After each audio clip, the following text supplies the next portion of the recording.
वित्त मंत्री निर्मला सीतारमण ने मोदी के तीसरे कार्यकाल का पहला संपूर्ण बजट पेश किया। इस बजट की सबसे बड़ी बात रही 12 लाख सालाना आय वालों को इनकम टैक्स में छूट देना। इस छूट के ऐलान से ही मध्यम वर्ग में खुशी की लहर छा गई। सरकार ने बजट में इनकम टैक्स की दरों में कटौती की घोषणा की। वर्तमान में 2020 में शुरू की गई इस प्रणाली के तहत 15 लाख रुपए की सालाना इनकम पर 5 से 20% तक देना होगा कर। वहीं 15 लाख रुपए से अधिक इनकम हो तो 30% की रेट से टैक्स चुकाने की व्यवस्था है। शनिवार को पेश किए गए बजट में वित्त मंत्री ने 12 लाख रुपए सालाना इनकम को टैक्स फ्री करने की घोषणा कर दी है। बजट में कर की नई व्यवस्था के तहत कनेक्शनल टैक्स यानी टैक्स की रियायती दरें और लिबरल स्लैब यानी उधार दरों का प्रावधान है।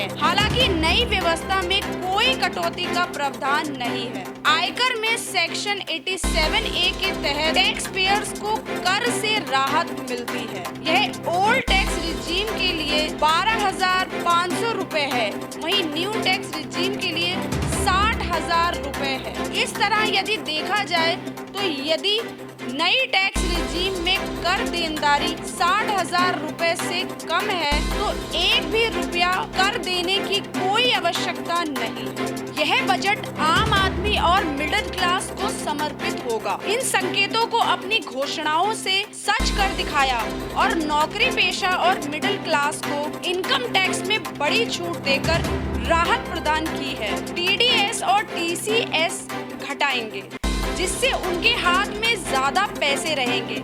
सैलरी पर कटने वाले TDS को कम किया जाएगा। इसके तहत अब 1 लाख का FD डिडक्शन किया गया है। विदेश भेजे जाने वाले पैसों को भी 10 लाख कर दिया गया है। TCS अब सिर्फ बिना पैन वालों पर ही काटा जाएगा। अपडेट रिटर्न की सुविधा भी दी गई है जिसका फायदा 90 लाख करदाताओं को होगा। 4 साल तक के आंकलन वर्ष में दोबारा रिटर्न यानी अपडेट रिटर्न भरा जा सकेगा।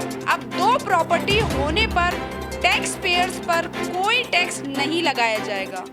अभी तक ये 1 प्रॉपर्टी तक ही सीमित था।